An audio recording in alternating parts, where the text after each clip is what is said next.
بسم الله الرحمن الرحيم الحمد لله رب العالمين إلهي سبحانه وتعالى أيام هذا كلي أمرها كل دوان مسلمين تجوه الريان وحيلا سكوا فقسين وحكم إذا كله هذا الصبح هره يقف إنه صبحي كله بركدي سا حاجة رزقة حاجة عافماتك يوحيلا هاس سجدوا سكوا فقسين هاي طبعا كتب بدنا وينو كآخر سنة وينو قرين وحال الشيء oo aan meel ka akhriyay nin ka mid ah jilayaashii waaweynaa waddanka Hindiya muxuu ahaa caanka ahaa waxay yiraahdeen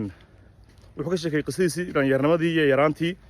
wuxuu yiri aniga iyo hooyaday iyo walaalahay iyo aabahay iyo waxaan ku wada nooleen hal guri halka guri baan wada deganay dhamaan oo wada fadhiisan jirnay oo ku sheekaysan jirnay anagoo haddii hooyo xanuunsato عرب من نقمة هذا حنون صدو سكور هينا ولا لا أيام كدبنا تفيلمان تيو عن ما ديو إحنا صاق علي كدبنا قرية واوين أيام دست قرية واوين بالعرن سكور هين تي هالخاوي كبح ذي وهو يدي قرية قارن سيني قال قارة أنا قلنا قال قارة نيول بوميل قارة أيود دقي ماشى قار كا وحكرنا لنا يواد قرن كتان قف كهاتو هبين كي حنو كسب بودو دقي إنه صار لقى ورهين كريم النبي صلى الله عليه وسلم حنا شيء أما دينتين سجود وحي نهيسي وهو إن لقى في عيني هاي شيكتي قف إنه كل جهة بينك سحل كل جهة بينك إنه سحله أي شيكتي لقى في عيني هاي أو محوها يعني قف كده طوح نصلاي هذا يحط عاني ورك ما هني مرة ولا ليال وحول الجلاجس هبين كم ده هبين نادي أيه هو يدي كسب وذي وضن حنون يعني وضن يستاجي عد مرة سنة هذا كيف فهمي عد محوها يعني لا قولي لا ده جنيدو وحول شيء كرتا أو عاون كرتا دكتور ضل بكرتا المجر واحد صوت تصنيده هو يدي دمتي وضن هنا ساعة وكيس تاجر دمتي وحولي مرة هذا عند مرة خارج سدي واي سكقول هين وإن ماله شغل هين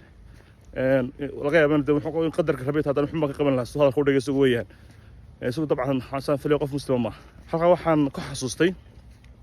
nin aabba ayaa wuxuu ku yiri inankiisii aabboy ka tanaasulin saddex shay inaad hesho saddexdaas shay waxa weeyaan inaad seexato firaashka ugu fiican kow inaad cuntada ugu fiican iyo inaad seexato oo degto guryaha ka ugu qurux badan ee ugu wanaagsan kiyara wuxuu isweydiiyey aabbo waxaan nahay dad fuqaraa oo waxba haynin oo de guriga duruufaysan iska deganahay sidee igu suurtagelaysaa inaan waxaas oo dhan helo wuxuu ku yiri aabbo haddaad waxa loo yaqaan markaad daasho shaqo badan qabato furaashkaad seexataa waa ka ugu fiican buu noqon doonaa halkan adag oo nolol markaad gasho ee soo daasho ee soo gaajooto ee muxuu ahaa waxa shaqadaadii si fiican soo qabataan cuntadaad cuntada ugu fiican bay noqon doontaa saa darteed waxa cajiib ah ciddii safartay garanaysaa cuntooyinka meelaha baadiyaha lagu kariyo markaad soo daasho muxuu ahaa tuuladii yar timaado baasto yaroo muxuu ahaa iska saliid ku badanta oo marka magaalada joogaan cidna cuneyn waxay noqotaa cuntooyinka ugu qurux badan la cuno iyo wuxuu inaad degto guryaha ugu fiican gurigaasina wax weeyaan marka dadka si fiican u dhaqanto mucaamalaadu wanaagsanaato wax fiican cad oo soo baxday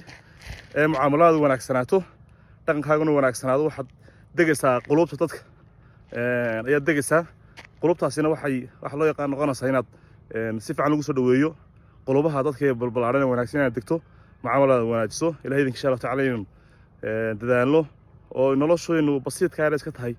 ayay ku qurux badan tahay dadkii waaweynaaye meelaha sare gaadheen basiidka yar bay raadinayaan Allah idin barakeeyo insha Allah ta'ala assalamu alaykum wa rahmatullahi wa barakatuh